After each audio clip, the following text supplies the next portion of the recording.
Welcome to another episode of Wildcard. Yes. Joined by Otis. I'm your host today. Kerry Kahiga, man. Venant, aka the best FPL manager in town. How was your weekend, guys? Weekend yangu ilikuwa poa sana. Excited as a Gor Mahia fan. Guys, it's time you guys started to attend these games. It's interesting to watch. 3 goals first half. Second half nilikuwa piga story na wase wangu tukiwachia game yenu ya Liverpool. So as a Gor Mahia fan, as an Arsenal fan, as a Barcelona fan, as a Como fan, I'm excited team zangu zimeperform. It was a good sporty weekend ilikuwa fiti. Yeah, man. Man, it's been a minute since I was here. But I'm back, man. I don't even know where to start. I don't know where to start. Come on. The fans are waiting to know a reaction for the Wolves game. Man. I can only start from somewhere, man. Yeah. I can hear them crying, the lane. Eberechi scores again. Wacha tumika teta, he said now. Shut up, man. Fuck up Tottenham, amaguna now. La la la la la la la la la la. Man, tunaanzia na Eberechi Eze. That's where I need to start, bana. That's where I need to start. Five North London derby goals. Ashafikia Van Persie the Snake. Ashafikia the King Henry. His eyes are set on Robert Pire and Emmanuel Adebayo. Bro, mi naanza na Eberechi Eze. That's where I want to start from. Kwani ilifika happy place ukikataa dem, yeah, you get mad. Who's mad? Si Ebe. Ebe is not mad. Mad at Tottenham. But he's bowling. Anyway, he's balling. He's earning his guap for the day, man. Before we delve into this boring embarrassing chance, the question of the week, this week will be, who is the only player to have played for Arsenal, Chelsea, and Tottenham? There's only one player who's played for Arsenal, Chelsea, and Tottenham. Type your answer in the comment section and give you a shout out. We have a surprise for the first person who will type and get the right answer. We have a surprise for you. For the next show, we'll tell you what you're going to win. All right. Let's go. Let's start with where it's most important, and that's the North London derby. For those guys who missed out, Arsenal won 4-1 in a comfortable way. So that's 8 goals versus Spurs this season. And clearly it shows that with or without Frank, Spurs is still one of the problems in itself, yani, the players. And Arsenal fans right now seem to be super excited, super confident that once again they're winning the league. But it's a bit interesting considering prior to the game, there was some sense of hopelessness after the Wolves game. Some Arsenal fans seem to look like illegal. Even after the second goal that Spurs converted. So, kuna mixture emotions hapa. There are fans who still believe that to go on, and then the other fans who are like, it's just North London derby, but this is a typical Arsenal. So, for you for this episode, I'll let you represent Arsenal. How was your experience prior to the game and also just watching the game and now where we are in the league? Let me tell you something, guys. For all of you who are watching us and all the Arsenal fans, from Josie to Ibiza. Bro, kama kulikuwa na game rahisi this weekend is playing Spurs. The media narratives at Spurs, the derby is gonna be so big, derby gods. Ati form goes out of the window in a derby. Yes. Not against Spurs, bro. Not against Spurs. Bro, these are our wives. Second wife, this is not even domination, bro. This is not domination. All what we did at Tottenham Stadium is a dog walking. Proper dog walking. Because you come into a team with a manager who has probably just a little time to adapt to the Premier League, and is looking at a team that is totally shattered. Even said, I mean, this team, I was looking at who can play where, and I realized, they want to play Palhinha as a right centre back because they played a back 3, and I just knew we are going to have a ball today. We are going to have a ball today. Then my gaffer Mikel Arteta decides, okay, fine, Eze ulikuwa unataka kucheza 10. You play the 10 and show me. Prove it to me. You had a hat-trick at the Emirates. Prove it to me what you want to do. And he goes in, bangs, bro. Easy money. I mean, Spurs is. I don't want to curse. I don't want to curse today. I don't want to curse it today. Spurs is shit, Spurs is shit, bro. This team. Hey. Look at the man on the mirror, Dragusin and Van de Ven. Did you see a video when Igor Tudor was asking Van de Ven to go higher up in the pitch? But there was a miscommunication there. The people who cut the clip, he was not talking to Van de Ven. But Van de Ven was looking at him. Yeah, afterwards. Yeah, he was asking him. He was telling the other defender. Yeah. Dragusin. Yeah, to move in front, but he was not listening. So Van de Ven was like, Form ni gani. But now you see, okay, that's the problem also. Because you realize, because I have watched this game twice now. Because I wanted to understand About that. how did we beat this team so easily. I mean, you look at how they were setting up. They set up with the back three because they were playing sort of like a 3-4-3, and they wanted to stretch us horizontally. But you realize, okay, fine. When you're playing a back three, you have Trossard who's going to drift inside. yeah. Palinya namfuata. Gyökeres is going to drift outside. Dragusin anafuata Gyökeres. And you wonder why are you getting pulled so easily? Then there was so many spaces in the middle for Eze to operate, and that's why Eze had like 40 passes, Even pick up the ball, throw up, 40 touches. score. Gyökeres had 42 touches. I can't remember the last time Haaland had 30 touches in a game. Gyökeres, and even Gyökeres right now, Peter Drogba in his first season, bro. I don't know what you guys are talking about, man, right now. Yes. My boy, the Glock himself, he put in a Tottenham, hurricane. look at what you've done to us, man. Tottenham. Gyökeres put in a hurricane performance, bro, at Tottenham Stadium. And easy money, bro. Do you think they survived the relegation? Who? Tottenham. I think they need to be relegated. With the form that no. They need to be relegated. It's not good. They survived last- It's not good for everyone. Why? It's not good. No, it's for only- the it's Premier not only League, good it's for not Arsenal, good Why? Spurs. Tell me why it's not good for Premier League. It's not good for Arsenal because now the bragging rights. No, here no, coach not up at North bragging London rights, 'cause Derby. For we the have- past 10 years or whatever. Sindio, it's like an enemy. Like it's, You know, if I it don't know was if you understand no, whatever. if it's in a city like Manchester or Liverpool, Yeah. the only big two teams, yeah. Okay. That's a different take. In London, London there's has so many teams. So many teams. So many teams. There's so many teams. So, but the big teams. it's Chelsea. Spurs is And no longer there's big, Aston bro. Villa. Spurs is no not a longer big big. team. Spurs is not a big team. Ni sawa. When was the last time they were in top 6? Maybe in the Postecoglou era. Yeah, they were in his First first season. Yeah. Then they never backed him. Maybe the Postecoglou era. But this is what And even him, he said Spurs is not a big club. Exactly.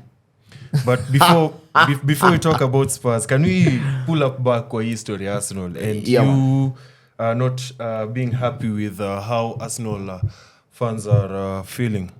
So Gary Neville did make a prediction, and it was like for Arsenal to win for these few games in Mebaki, they have to win it at Etihad. So that's one of the games he's looking at. Yeah. Man City. Yeah. But Arsenal fans, the ones that we're talking with, they're kind of saying Arsenal will win before even that game. It will be better for you guys. Yeah. It will be better. So the point they were saying now was if Arteta is Arteta, or if Arsenal were to win positively, as I believe, he should be able to kill this thing prior to that game. He should be able to have like a 6-point cushion, assuming City beat them. So that's as far as Arsenal is concerned. Now back to Spurs. When you even look at that game, some of the defenders looked like they were forced to just be there. Okay. Easy scoring those goals. Whoever is the number 14 was Spurs. When Victor was just holding him like this and anamzindin anafunga for that second goal. It's called grey. It shows that one, physically they are weaker than Arsenal. Like obviously weaker. But where I have problem with Spurs is this is supposed to be their team B. Some of these players wamebaiwa juzi. It speaks to the quality of their signing. Because if this is your team B and Arsenal is thrashing you at home, to the point where even guys are saying this might be the best performance of the season. Something is bad. No, for Arsenal. At Tottenham Stadium. Something is weirdly off.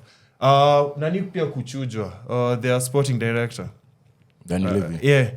I'm always a fan of sticking with somebody throughout the season and then making the changes. Once you fire a manager and your sporting director mid-season, you are lost. That one I agree with you. No, but okay. You asked whether we want Spurs to be relegated. Yes. No team is so big not to be relegated. Yes. Relegate Spurs, bro. Relegate them. Why not? Yeah, let them go. The only bad thing about Spurs going down is because we'll not be having 6 points. Because once a season is in August, we have an usual 6 points. But I want Spurs to display the Europa when they are playing Sheffield or Coventry or QPR. That's what I want. Let them go and come back when they're serious. Because this team is so bad. They're the ones who brought this conversation of top 6. Exactly. There was never anything about top 6. There was nothing about top 6. It was always top 4. So that they can be accommodated. I think that will be the biggest. This will be the biggest disappointment or letdown in the Premier League. These guys have been twerking with survival for the past, I don't know how long. They've invested in the club in terms of stadium, training ground, Izima deals, top notch. Yeah. Even the revenue. You cannot do all these things. Okay, the business side of Spurs is doing good. It's the best in the Premier League. Yeah, it's doing good. It's, as he said, it's the best. Yeah. But it also needs football. And that's why we say money can't buy you everything, bro. It also needs football. So you can't have a situation where the fans are just going because Beyonce is performing, the commercial aspect of it, yet football. Yeah, football is off. Yeah, football is everything. That's what I'm beef yangu ni whoever is in charge of firing RSA, because you can't do these things mid-season, bana. It's affecting the RSA. Ikidu ijaanza leo. He probably ijaanza leo. The moment Poch was fired when he had not been backed at all the whole season. Na alikuwa amefika mpaka finals ya Champions League. That's when the rain started. Europa beating. League. It was the Champions League when we beat them. 2-0. Oh yeah. That's when the rain started beating Tottenham. Because from there, wamekuwa kienda tu downward spiral. And that's why I say they're surviving too much. Right now, they just need to go down there and wajifikirie. Yeah, that's true. In as much as you've got a big new stadium and stuff, Poch took you to finals without investing anything. Beat City twice en route to the finals. After there, wakakuwa na dismal performance. Of course, I'm jump back. Performance yao itashuka chini and stuff. And because now the level of Tottenham was happier with Poch. And then they fired him. From then, they went for Conte. After Conte, Mourinho, After bagging all these top coaches, what else do you want? Nothing. Who's going to save you? The moment you are firing Mourinho, na mko kwa final ban on the week on the week of the final. Week of the final bana. Na mjaishinda anything tangu 2009. Then you go and bottle it. Alafu mwingia stadium hapo ati dare is to dream ama ni. Dare is to be done. Yeah. And what's even like, cause Spurs kuna fans kao wile watatu I know huku Nairobi. Yes, kuna fans of Spurs. What I usually tell them when they tell me, but you have Europa and stuff. I'm telling that's a Europa sponsored by an own goal. You guys couldn't even score in the final. That's how bad you guys are. But now, what do you do now if you are Kolomwani? If you are Vicario? Vicario is a good goalkeeper. If you are Van der Ven. Van der Ven is coming to Liverpool. If you are now... Okay, now if you are Jarvis Simmons now. Umesainiwa juzi na ndio hiyo are going down. Bad decisions. What do you do now? But you are there. If you are a good player. Kudus I know you'll get a club. If you are a good player, you'll always get a club. But also, what you're failing to look at is all those players you're mentioning, they've been in this season and they're going down. So what's their contribution towards it? Yes. Absolutely nada. And also this is the problem in Spurs. They pick and choose when to perform. In the UCL, they're going to perform very well. They were in the top 8. Yes. In the Premier League, they had to get 30 points. 50. They're 4 points above relegation. Yes. Actually, what we did Leeds a huge service, a huge favor. Because if Leeds go ahead and probably beat City, Spurs they're 1 point above relegation. And it's about time, like Otis is saying, let them feel the heat. If you survive through other people, now it's your time to fight for yourself. Okay. It's time to fight for yourself. But I have to credit Mikel Arteta once again. He subbed off man like Yuri Timber at the right time because Timber was on a yellow card. He brought in, a hidden gem, Christian Muslera. Bro, 15 million, and he fit in like a glove. Jet Spence kazi yake ni kufikiria how am I going to make my Instagram reel with probably Bukayo Saka with a leash on the neck. Bro, Jet Spence had nothing to offer that team. It was a good game. Basically, it was a good North London derby. Arsenal played the way it's supposed always to play. Feels nice to win in a derby. Yeah, always feels nice. Even more better when you dominate it. Yeah. So we had other fixtures. Chelsea battle out against Burnley last minute. Yeah? Do you feel like Chelsea will survive the top 5 qualifications for the? I think Chelsea might. They have the resources to do that, unlike Spurs. But if you look at their fixtures, the next fixtures. Yeah, they play starting Arsenal. with Arsenal this weekend. They play Arsenal on Sunday. It's going to be a difficult fixture for Arsenal, as it has always been this season. However, we've been clapping them. Home or away? We're at the Emirates. They're coming at the Emirates because we drew 1-1 at Stamford. So I think Chelsea just might. They have the squad is there. The difference with Spurs is they might have a difficult fixture, but they have a good squad. And Liam Rosina, I think he's just trying to get the best out of his players. Because even the draw against Burnley, he said, and I watched it. He said there's someone who did not mark the right person. Yes. You know, it was a mismatch in the marking. So that is a mistake that can be avoided. Because I didn't want to. For Banter, it is nice for that they drew, but logically speaking, it's a game that they could have put to bed easily. So I think Chelsea may survive. Well, they'll show me a bet, man. Me, I don't care. Me, I want them to go down. If it means top 7, sour. Me versus Burnley, man. Versus Burnley, it's a game that it's 2-0 halftime. Second half, tunakunywa juice tukiangalia games zingine. This was a quick one. Win and a clean sheet. There's so many games that put you off in your bana, this was one. Inaumiza bana. Inaumiza and I also bet against them when they play Arsenal, because I'm sure Arsenal will win. Of course, GG kama iko kama kawaida, because Arsenal now kidogo keeping clean sheets ni normal. But with Chelsea, actually, Otis, as a fan of football, do you like when coaches put players under the bus? Like, I mean, kama let's say Konate fumble versus Haaland, and then Konate, that fumble is the reason why Man City will win. Are you of the idea of now Slot can now come saying, hey, by the hata nyi muliona jo Konate alituangusha? No. Or do you do the Arteta approach where I take full responsibility, it's my decision? Yeah, I respect coaches more when they take full responsibility and protect their players. Because now you're building in confidence in a player that they can trust you. Even when I make a mistake, you'll have my back. Yeah. Even when it's obvious. Yes, even when it's obvious. Just protect your player. It's like the same way when you have kids and then they are misbehaving outside there. You're not going to start saying that, this kid is like this. Yeah. You'll protect and say, this is my child, I'll handle it. Okay. Yeah. So I always give coaches respect when they protect the players. Liam had a moment where he was asked, hey, you mentioned one player.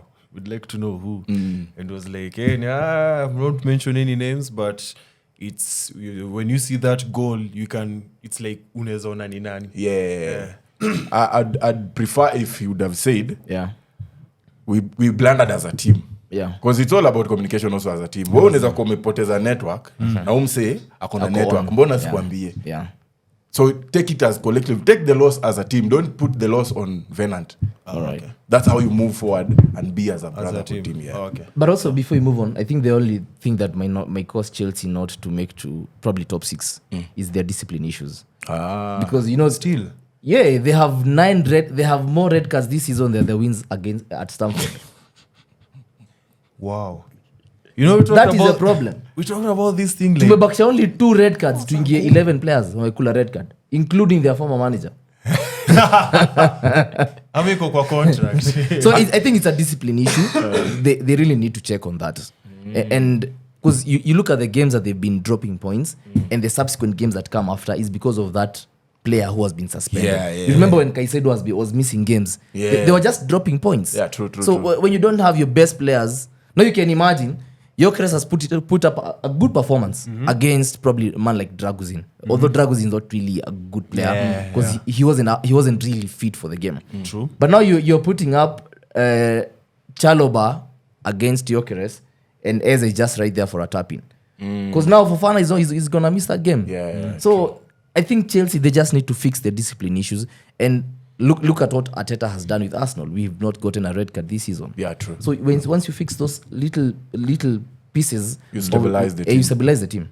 Yeah. Aston Villa. Villa and Emery, I let me tell you one thing, you guys. Aston Villa and Emery, that's a tournament team. It's not a league team. It's not a league team. When it comes to tournament, Emery is a top manager. Yeah. Top manager. They are dropping I'm points. even backing them to lift the Europa. They are dropping. They actually leave the Europa because they're dropping points like flies. And you look at why they're dropping points and to opponents to whom they're dropping points to, it's unexplainable. It's they went 1-0 down against Leeds from a perfect free kick from Stash. Good free kick. This season I've served us some proper free kicks, man. Top. And you see, Morgan Rogers is there. They bought Tammy Abraham. They have Martinez is just Martinez, and this is why now I think Unai Emery is switching to is his name Bigot or something, because Martinez is not really putting up a performance. It's become for this because now you see Man United are 3 points shy of Aston Villa. Yeah, true. And once I think Man United get there, it's going to be tough for Villa to claw back. Yeah, I feel like Villa will drop off down towards the end of the season because of probably them going far in the Europa League. Yeah. So I don't think they'll cope with the intensity of Europa and Premier League to maintain that. Liverpool. The team that is lucky for most of the time. Bro, in this world, if you don't have luck on your side, there's nothing that will always go right. You need luck.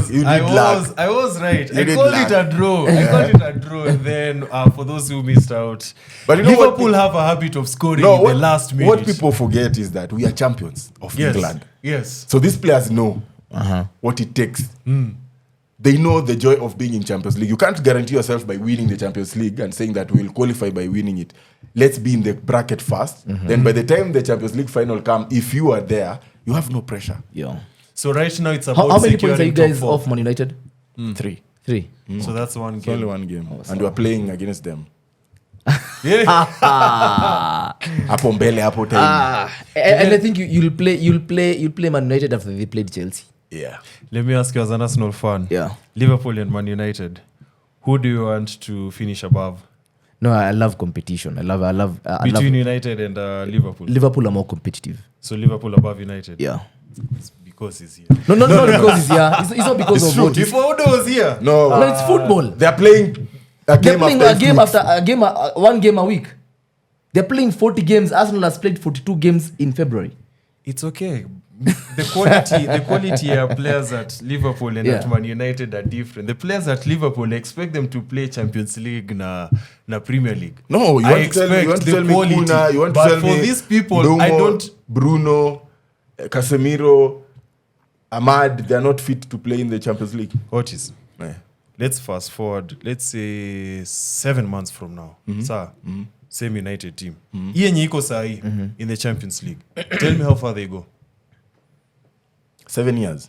No, 7 months from now, because itakuwa Champions League next season. This United current team, tell me how far they go. They finished 23 out of 24.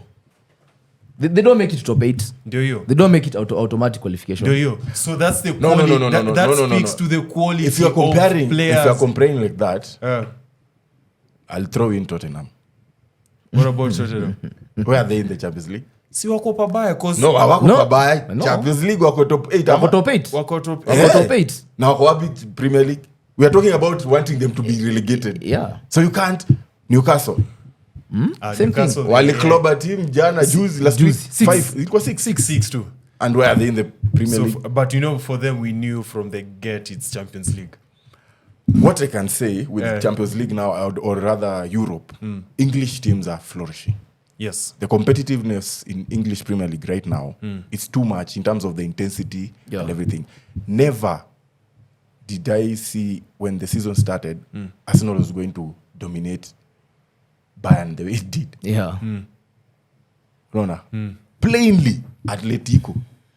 Inter Milan. Convincing wins zenye mi nilikuwa nimebet against Arsenal nikisema hawajashikwa hii ndo wanaenda kushikwa. And then wanaenda wanaonyesha tu team like yo you are nothing. Dog walking too. We are number 1 in Premier League because of whatever we have right now. And you say and a team can comfortably beat Arsenal or draw. Yeah. But in Europe right now, Let me tell you something, Otis.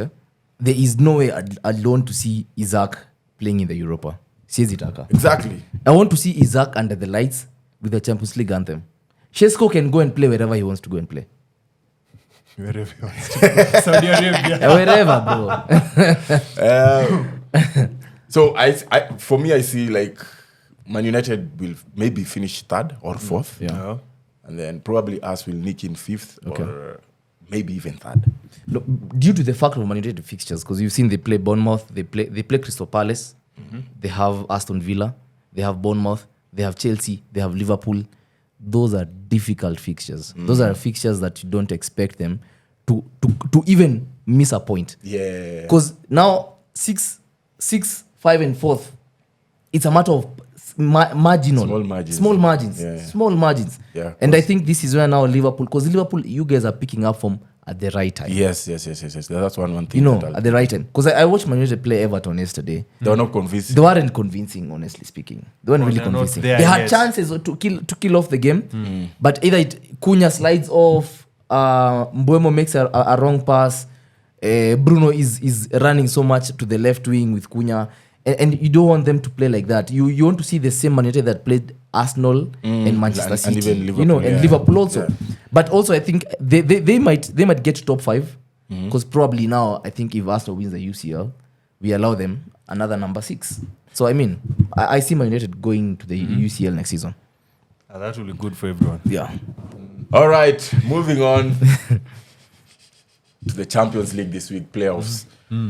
Some convincing wins against... first of all, we have Newcastle. They washed up Karabakh proper. Yeah. 6-1. yeah. I think Newcastle are through. Yeah, they're through. And This then one we didn't Atletico Madrid and Club Brugge. Yeah. That was a good game. That good one we game. didn't expect Good for game. it to be a goal fest. We didn't Yeah. expect for each to even end a draw. I think we all had Atletico winning that one. But if you look at how Bruges performed last season in the UCL, in the they were UCL, really good. yeah. They were a So good team. do we still have them going through, or are we still Atletico? No, it's a 50-50. No. At this point you have to choose because it's one fixture. What is one? No, I have Atletico because Who's playing at home? Lukman. I think Atletico are playing at home. I think Atletico are playing at home. Because I think Lukman and Griezmann and although my boy, whom I want to see him at the Emirates, Julian Alvarez. Yes. Yeah, he's a bit uncomfortable with Diego Simeone. But I think that front line is good very enough. deadly. It's Very deadly. And Soloth also. Yes. So I think they're going to... Home advantage as well. Yeah. Because Bruges away from home, they're not usually convincing. Yeah. So if they were playing at home, I'd back Bruges. Yeah.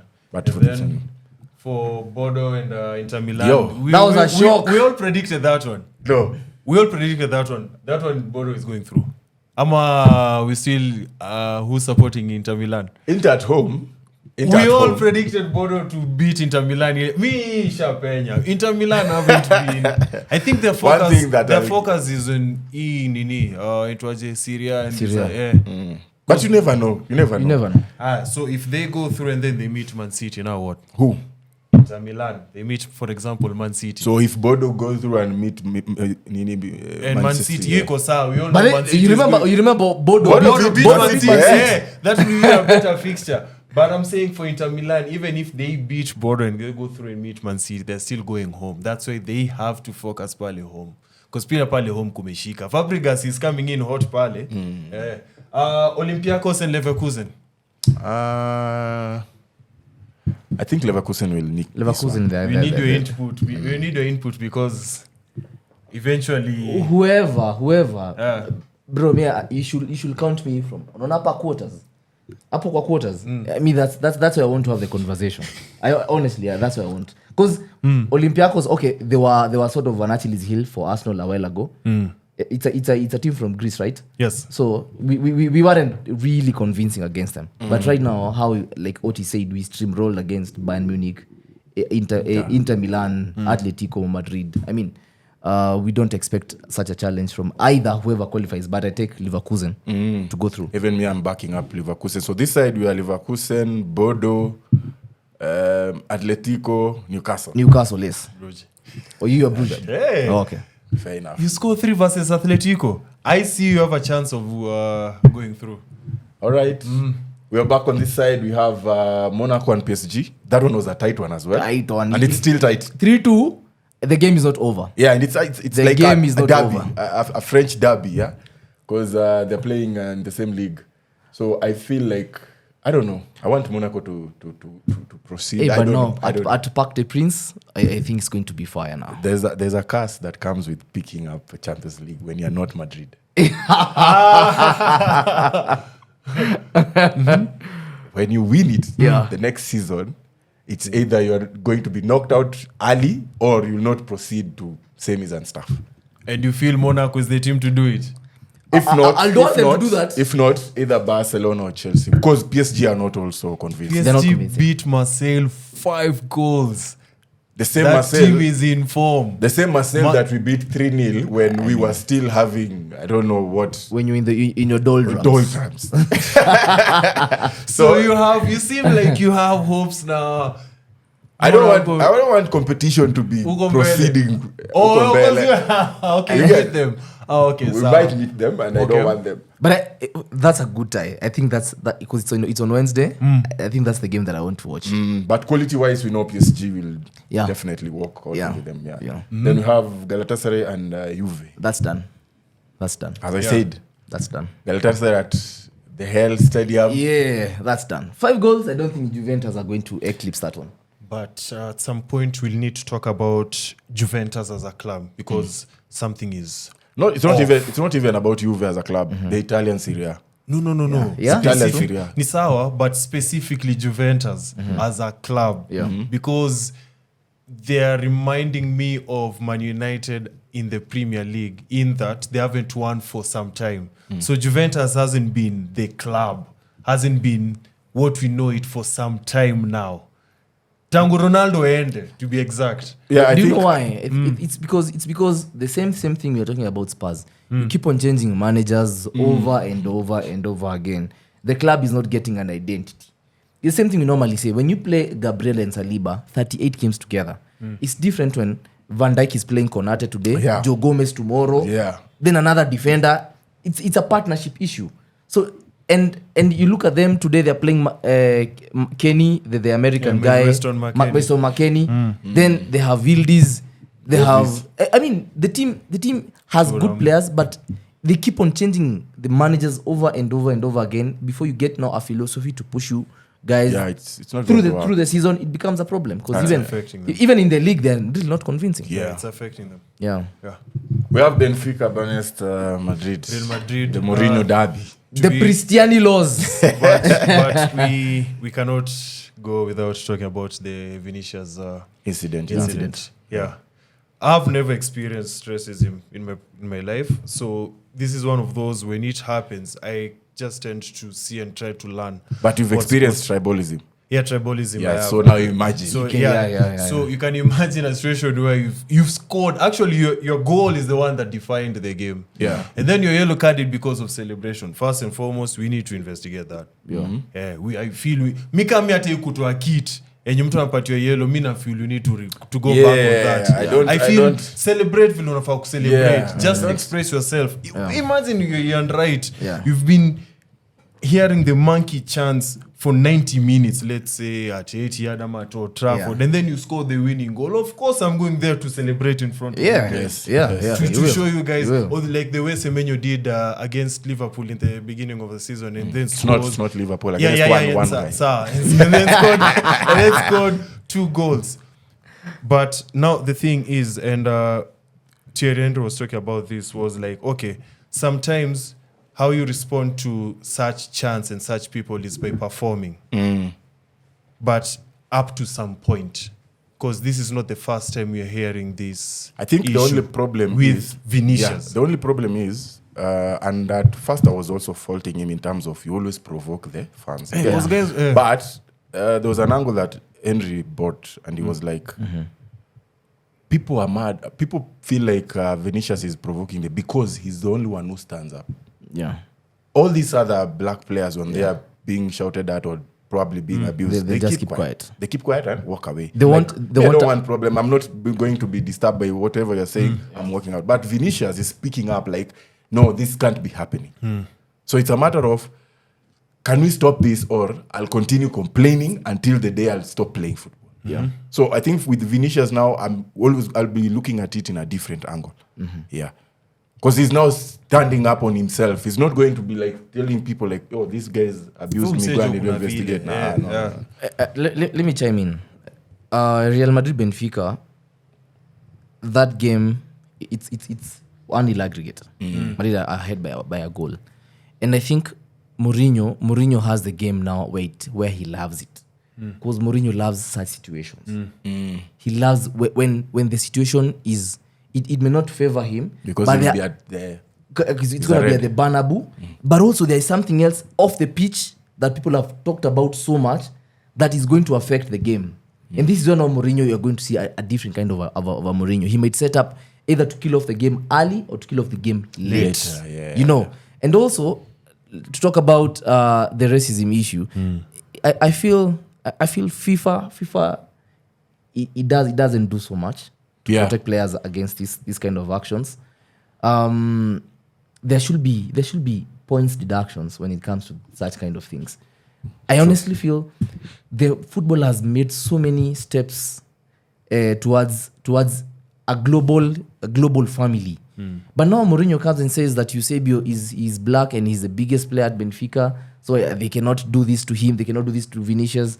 And I'm thinking to myself, you are not helping the cause. Yeah, true. You're not helping the cause. You're supposed to advocate for anti-racism chants in the field. And it doesn't matter how Vinicius is going to celebrate. Let him celebrate the goal. You know. And I think I heard that there's FIFA trying to come up with Christiani laws. I don't know whether they're going to tell players not to cover their mouths when they're speaking. But Vinicius, the reason why, like you said, Vinicius, one of the reasons why he's always targeted is because, one, he speaks out, and two, Vinicius is super talented. That boy, whenever people are jealous of you and they cannot beat you in your own talent, they're going to use something else just to bring you down. And I think racism is should be kicked out of football. And honestly feel, not only football, all sports. It is so backward because even I saw even Fofana, he got the same treatment when he got the red card at Chelsea. Guys were just sending monkey emojis to his Instagram. And it's disgusting, man. It's disgusting. I'd really like FIFA to push on the racism thing the way they push on the pride thing. Yeah. Thanks. Nisa. I get what you're saying. Hizo kona flags ziandikwe no racism. I get what you're trying to say, but I'd like to know what he said. Who? The player. I don't even care to know his name. But I'd like to know what he said. Of course, you'll never know. To Vinicius. Any one of those, if it goes to like a Kotiko, like court, I'd like to be there. Mbappe had it. Yeah. Mbappe had it and he's the one who complained. Yeah, because, okay, even if you look at it from a law perspective, we have a witness, Mbappe. We have Vinicius. Who's the victim, na kuna mseme mwataka hapa. So this in itself can form like a tribunal or something, you know. But now imefika point, because whenever we hear about racism, iwa tunayatouch na fans, tunayatouch na DM, tunayatouch na outside the pitch. Field, Equal 2 meters away. Yeah, it's very disappointing. This one now, it's like, not like it's more important, but this one needs to be addressed immediately before another Luis Suarez and Evra happen. Let me ask you guys a question. Do you think Mourinho is going to bench Cristiani? No, he's not playing. Why? He was banned. Oh, okay. He's not. And also, you for banned him? Yeah. All right. Yeah, and also, so Mourinho is not on the. On the bench. Yeah.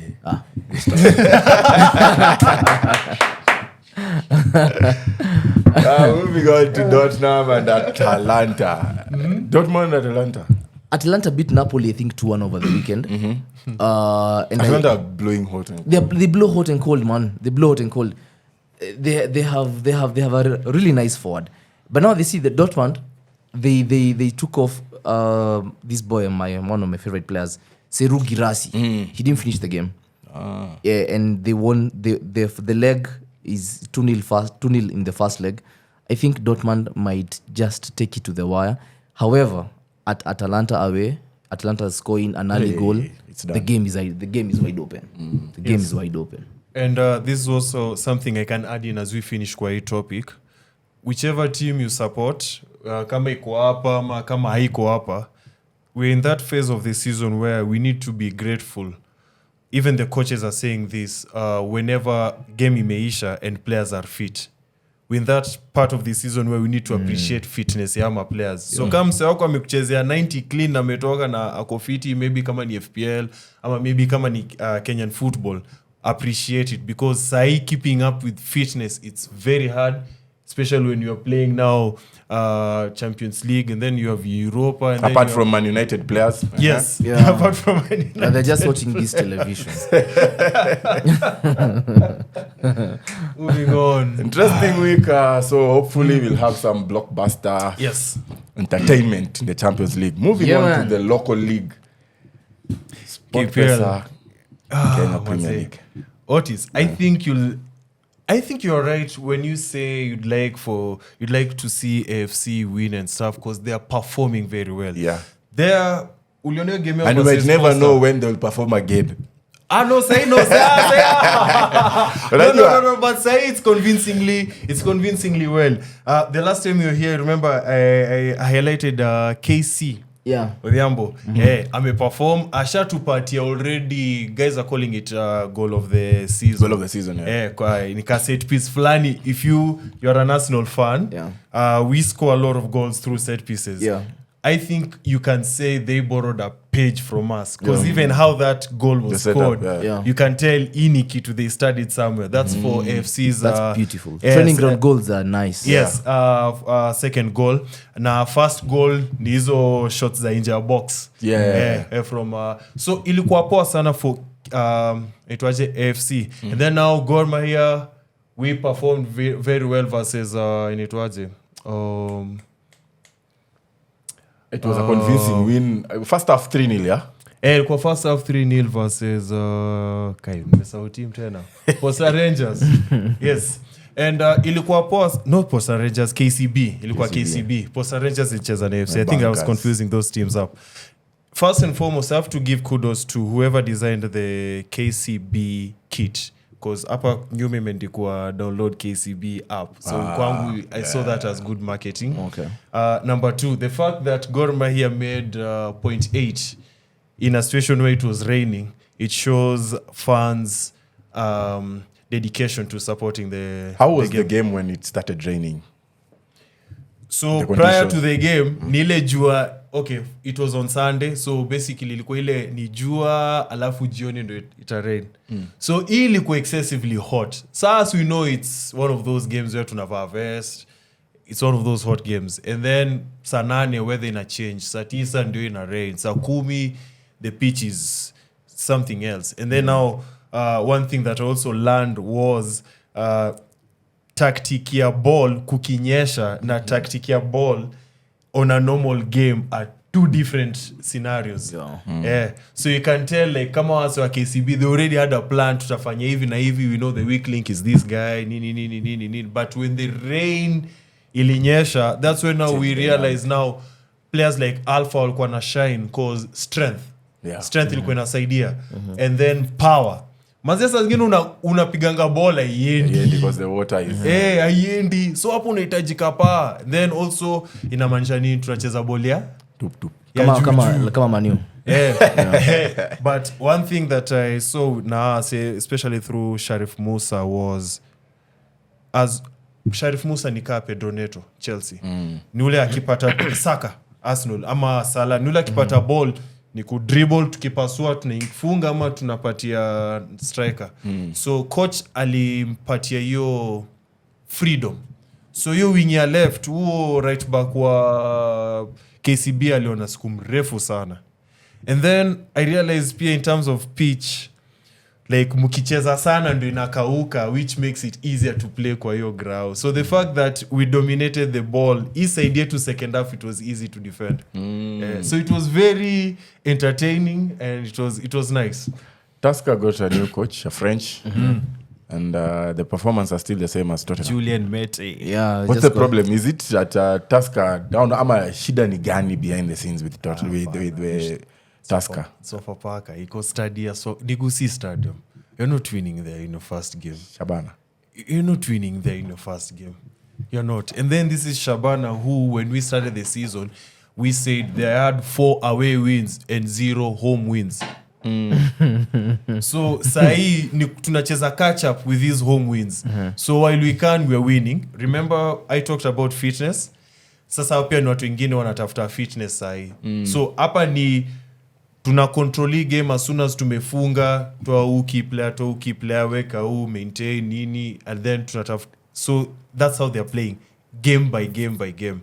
So it was good for them. Walipanga hiyo game versus Tusker. Who manager just so happens to walikuwa hapo. I've been waiting for Venant to give a shout out to my boy King Joe from Murang'a Seal, bro. And the first time that I said I'm a Murang'a Seal, Waudo was seated there with Jimani, and they laughed, bro. And I'm like, okay, sawa. But I like the way Murang'a Seal is doing their behind the business. Bro, those guys are top notch. Top notch. We even have the ultras. Yeah, they have a crest of the ultras, and that's what now we want from the local football. Yeah, I felt bad. We lost 3-2. We had comfortable lead, then 2-2, and I think it was in a space of 6 minutes. Yes, and we lost the game. But I feel Murang'a Seals are doing quite well. Young boys, King Joe is banging in the goals. He alisemea badilishi boots mpaka season isha atapiga kama Grealish. That's what I love. And I want the team to be in the business of top 4 business. When teams are talking about top 4 teams, I want them to be there. Yeah, man. Kariobangi Sharks. What about them? Do you feel like they'll survive this relegation or they're gone? I don't think they will. It depends with the upper. Because if you look at the teams that they're competing with, we have Marashuga, Ulinzi, APS. They're well backed up in terms of finance. Yeah. So I don't know, man. Upper ni coach. I really don't want them to go down. Why? Upper ni coach. Kariobangi Sharks. Ni coach. Talent, bro. Ni coach. No, You also have talent. players, ni coach. As he says, talent. Because at the beginning of the season, they let go of their best players. Yes, Yeah. as they do. People like Ngolo and Shabana. No? So you see, you can't go into a season, you've left out core players. No, you've let go core players, then you bring in new talent. Just like Tusker right now. We have new players plus a new manager. The Tusker mkona pesa, mkona pombe. You should not be talking. No. You should be spending. Yeah, you should not be talking. Unafaa juu. But then, are there FFP rules in Kenyan football? But Or we can spend as much as we want. But you spend as much as you want. We're still struggling to stadiums. pay. What do you mean? To pay players. Bana, we were talking. Allowances. We're in 2024. Kenyans already had lost hopes of us hosting in 2026 or 7. Yes. 7. We were talking about FFP. But I think K-Sharks, they normally have this setup just like Brighton. You know, like a feeder club. This time has come to bite them. So you develop the players. They just come 1 season, 2 seasons, you sell, and just hope to survive. Because No, I ukishuka have a question, NSL, by the way. ni shida. I have a question. This Kariobangi Sharks is affiliated with the former president, no? Former FKF president. Yes. Allegedly. No. Allegedly. Allegedly. Yeah, allegedly. It's affiliated Politically with- correct. So here's the thing. Probably when they were high flying, there was something going on. Like match fixing. He tells the guy, hey. Allegedly. Allegedly. Bana, Yeah. utafanya I'm asking show ikwe I'm asking a cancelled, question. bana. I'm asking a Allegedly. question. Don't put so allegedly N there word. was. Because, listen, I'm thinking that because there's no way. Immediately the president leaves office, Yeah. You drop his off. team drop off. Yeah. No, I don't think that's the case because Sharks have been playing well as well, and we know it's not like the matches have been fixed or something like that. We know they play well. They play have well. good players, developed players and stuff. I think the only thing is probably chums have reduced, and players are not being paid as they were used to, getting their allowance and stuff, and Yeah. it normally affects the performance. So I don't want to put anything here. It's allegedly. But also we can credit other teams na kuimprove Stepping up, performance kama yeah. APS Bomet sahi ball yao malimefika we can't guarantee that you'll just score 3 goals in the first half and then just chill second half. These guys have ability of bouncing back. And you have other teams that have shown that they can compete as well. The Shabanas, Murang'a, Kenya Police, of course, they're defending champions. Nairobi United. So, but just to add before we move on to the next topic, I think we can now see what homegrown players and home support can mean to a team. Yes. Because like you're saying, Gusii Stadium kutoa point ni kazi. Yeah, Ni very normal. hard. The atmosphere there is very, so you need that atmosphere. You need those fans. But there's also something that I realized it's coming up lately on X. The discourse about Kenyan football and players not wearing the team jerseys when they're going to support them. And I kind of feel it's too early in our we just need in our league. everyone. We just need everyone. You come wearing whatever you have, jersey. Hata ukikama umepiga jersey ya Lakers ya LeBron number 23. We don't care. Just come. We just need players in the stadium first. We need then to fill up the start stadium. Putting dress code. Yeah, we need to fill up the stadium. I don't understand. Shida yao ni wewe umekuja kama umevaa jersey ya Ajax na ni game AFC. Yeah. So kwanda area hiyo kiti ya Ajax umsangevaa suit ungechoka then. Angekuja udem angekuja na dress hapo usingeanza hapa kumkatia zuu kumsorora ama nini. First just appreciate mse mwenye amekuja. But now you as the fan, if you are a Gor Mahia, kama mimi am a Gor Mahia fan, I've seen guys who don't have Gor Mahia fan wear green jerseys. Yeah. Or even sometimes I personally wear plain green t-shirts. Ile yenye tu msetu akiona anajua. So just wear something yenye tu maybe ina blend well. But nonangata fans wa Gor huvangata jersey ya Celtics. Yeah, I get that. You to green too. I get that because we're trying to bring that intimidation in terms of huge and stuff. But for me, I'm also in that space of let's just fill the stadium. Fill the stadium. If you want to walk naked or stuff or apron or whatever you want to do, just come to the stadium first. Come to the stadium. Then from there, we start saying like, hey, now the stadiums are full. Not for 1 season, 2, 3 or 4 seasons. Now it's consistent. Yeah. Now let's put some dress code. If you're in this side of Gor Mahia, you're green. Yeah. If you're in this side of AFC, you're blue. But as for now, we need people in the stadium. We need people in the stadium. And I think we normally just we are our own enemies. Because now when you start telling people, sikuja umevaa jezi ya Arsenal game ya Gor, I was willing to come to watch maybe you guys. Maybe jersey niko nayo ya ball peke yake. Plus also you need the gate collections. Exactly. You are saying about Kariobangi suffering because of money and yet you don't want people to come and support Kifika tena unajaji ongo umevaa. I mean Nomsa na kujaja ko. Kuna mtu mwenye labda analetwa date for the first time kwa football stadium. So me represent tu amevaa I mean, ameget. Rugby fell in at Valentine's and so many people were just coming probably for a date there. Come watch the rugby then go for a date. Exactly. Guys didn't wear the Shujaz jerseys. Personally, I was wearing a Springbok jersey, but I was there with the Shujaz fans. I mean, Kosa. All right, moving on to the FPL. What do you have for us in this week? Hii yetu ni simple sana. Kwanza, we're going to start with Man United and Crystal Palace. Yeah. I thought Odo would have been here for this week. Man United right now, they seem to be going for that top 4 spot. Yeah. Na kwa hizi games zenye zimebaki and based on what you guys have said, the only way they can get top 4 is by outscoring their opponents. Based on the opponents. Because clean sheet hapa ni uongo. So the Mbeumo, the Cunha, Sesko, I feel for me will start versus Crystal Palace. I think it's time now. It's time now. Last minute goals. It's time now. So that's that. Crystal Palace right now are a bit shaky. I watched their game when you goalkeeper save penalty and they are vulnerable. And even the coach has started talking in gibberish, saying that you should remember where you're coming from. I hate that talk. I really hate that talk. Yeah. And then Wolves do play Aston Villa. But before we go to Wolves, I think Lamens is a big shout right now. Yeah. Man United. He's okay. a big shout. He saves and a clean sheet. He's a big shout. Okay. Yeah. So Wolves play Aston Villa. Keep in mind top 4.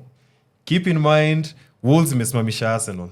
So Wolves are now starting to score. They lost a penalty last weekend. The guy, but I still back that guy Tolu, number 14. Wow, I've talked about Mane for some time. Starudia tena, but with Wolves also.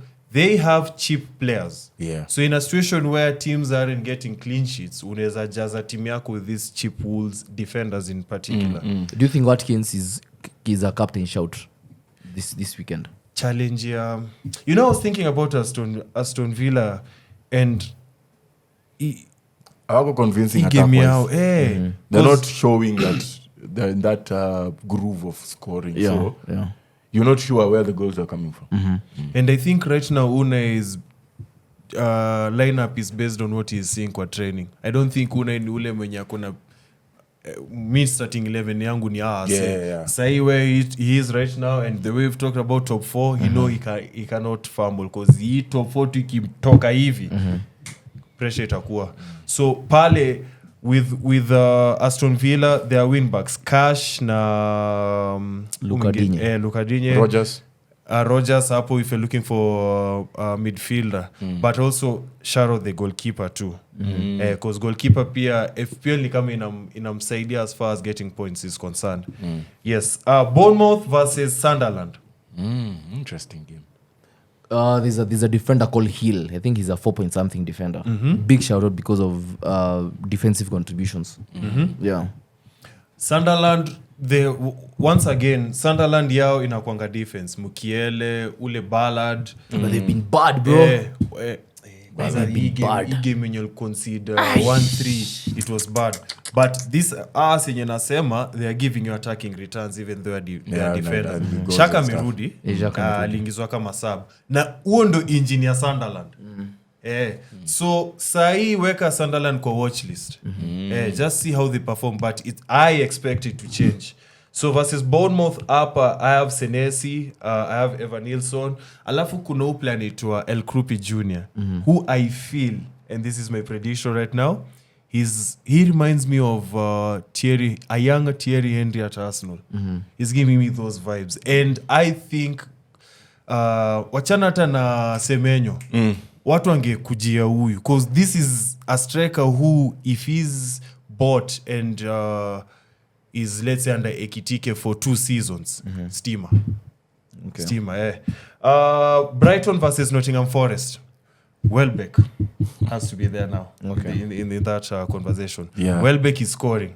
Welbeck is scoring. And I think Brighton play Arsenal hapa karibu. And I still will play Welbeck against Arsenal.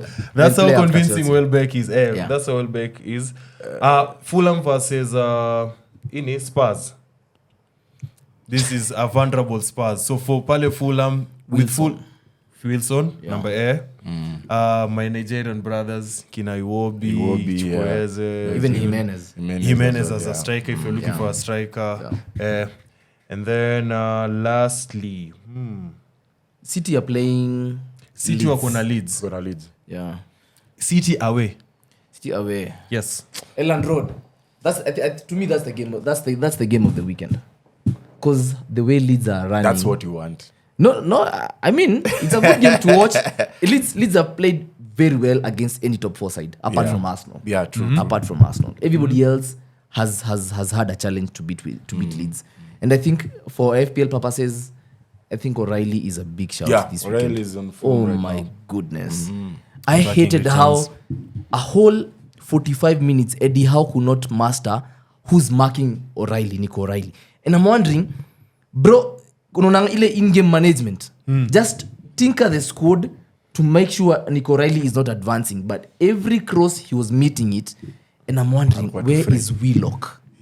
Who's marking this boy? And I think he's become now the Vardiol for Pep Guardiola. Yeah, so that's pretty much it now. You don't have Arsenal for against Chelsea? Arsenal versus Chelsea right now. Because anybody who's playing FPL right now akona to Arsenal. Okay. And we've talked about Arsenal. We've talked about Arsenal for some time now. But I think it's about time to sell Arsenal defenders. They're conceding a lot. We are conceding a lot. And players, teams have mastered. They've mastered what's his name? They've mastered Timber. Not Timber. Gabriel. Raya. Raya. Raya is just not staying in his line. over and over again. Because he conceded against Man United, Spurs, Wolves. Bro, I think it's time to think about other things. Okay. Yeah, man. He's not the top shotter that you guys are. No, he still has 14 clean sheets. Nobody else has such. Yes. Nobody has 10 clean sheets. And he gave us a wonderful save. But I think Alisson has 9 or 8. I don't know. But the Otis, since you're talking about goalkeepers, do you put Alisson in your top 8 Premier League goalkeepers? Of all time? Yes. Okay. Even in the world? Yesterday I saw Monday Night Football and Carragher never had Van der Sar in top 5. Van der Sar ule mwenye akispread hivi mkono ameshika hii goal post to goal post. Yeah, he was not in Carragher's top 5. Carragher kana mambo. I mean, the same Carragher who doesn't rate Salah. It's about time we filter what Carragher says, bro. Yeah. Yes. Just pick. So at times it makes sense, but most of the times, Rarely Do you guys regret him? in terms of Like, okay, yes, he's a legendary No, player. is he a legend? But what he's saying right Legendary now, player, we're yeah? looking at Where? him like naked. He's not a legend. Wait, He's not doesn't considered affect. It doesn't affect the status of the club. No, how you guys view him? I mean, as a player, there's that remorse of this lazima utakuwa nayo and some biasness. But as a pundit, nah, Okay. I don't feel shit. Is he a legendary player for you guys? Yeah, he's a legend. Really? Wow. He was consistent with all Mtu goals. alikuwa 205. Mtoto alicheza 205 Champions League He's a finals, legend. man. You come down from 0-3. Against the top AC Milan. Wait. He's a legend. He's a legend in his own way. Okay, so today's trivia is just about football. It's not Ndio about kwani you, hizi man. zingine zinakuanga juu ya bano. No, sina kuambia. Why are you making it to be about you? Nimewapea specific topics. Let's go. So today we're going this way. Who assisted Andres Iniesta? Oh shit. I'm sorry. Who assisted Iniesta in the 2010 World Cup final? Assist. Yeah. World Cup final. Alonso. No. Xavi? No. David Villa. No. Fabregas. Yes. Got it. No, you didn't get it. Ah, nilikuwa na shout. No, you didn't get it. Relax. Nilikuwa na doubt kama alimake your team your time because he was still young. You didn't get it. He made it. So I was torn in between Sabi or Aliingia But kasa. point is he didn't get it. He didn't get it, yeah. half mark. I said No. it with you. Listen, Kweli amewonga. listen, I'm the lecturer. It's Which not about club you. did Didier Drogba score against in his final match for Chelsea in 2012? Arsenal. Sorry, repeat the question again. Which club did Drogba score against in his final match for Chelsea in 2012? What is Premier League or Champions League? Bro, the last game he scored in. His final match was in 2012. Oh my goodness. Champions League or Premier League? Give us a hint. Is it Give us a hint. Hapo 2012. Champions League. Yes, kama in Champions League ilikuwa against Bayern Munich?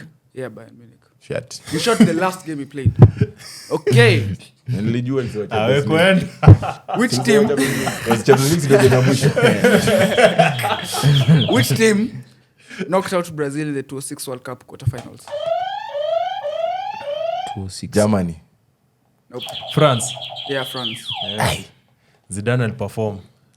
Ni ile kwao ndo alipigwa the Germany 6 whatever. Ile ya level wali host. Shit. Okay. Who was the last English player to win the Ballon d'Or?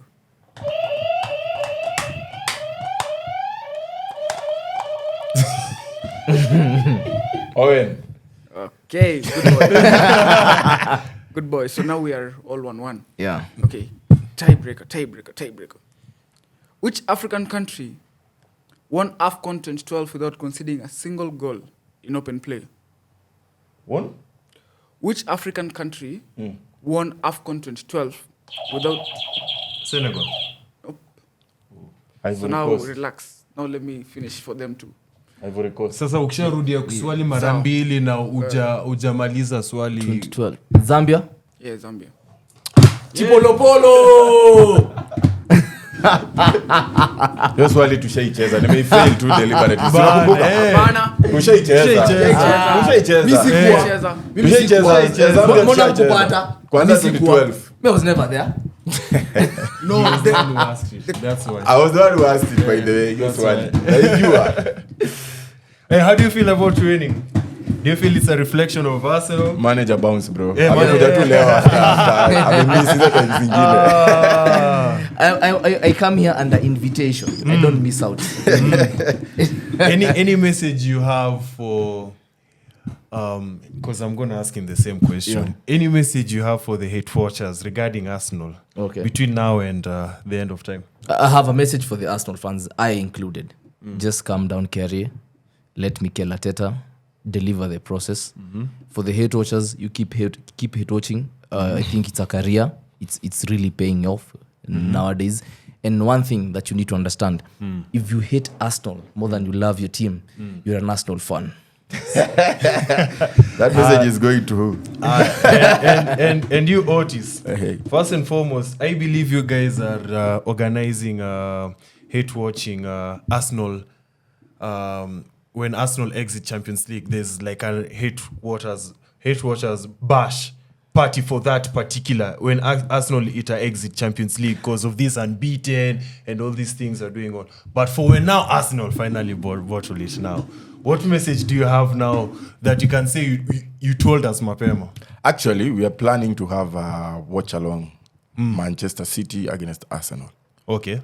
For that one. Yeah, we'll watch it. We'll plan. We'll send the details along when the games are clear. Okay. So we'll watch it in place, all of us with fans and Yes. stuff, and then we decide. I think that will be the decider of who lifts the cup. So it starts with that. Yes. Okay. But what about Champions No, League? you said Man City, Arsenal. Is it the Carabao finals or at the Etihad in April? Etihad, not Carabao. You're not talking about the Carabao? That one you guys can have, so that you at least have something at the end. It will be so bad if you guys go without a cup. You can talk about Carabao because you're not even playing it. It's a very small So cup. I think we'll have Lotan It's a tin pot give cup. an input on that. It's a tin pot cup. You've not won it since when? But man, these guys, they had a parade with FA and Carabao. Bana. Unakumbuka? Yeah. Liverpool, you had a parade with FA and Carabao. You can't call it a team something pot club. that you can't relate. All right. I've been your host, Sir Henry. Yes. Kerry Kahiga. Venant, best field manager in town. Don't forget to answer. Who is the only player to have played between Arsenal, Chelsea, and Tottenham? There's a surprise gift.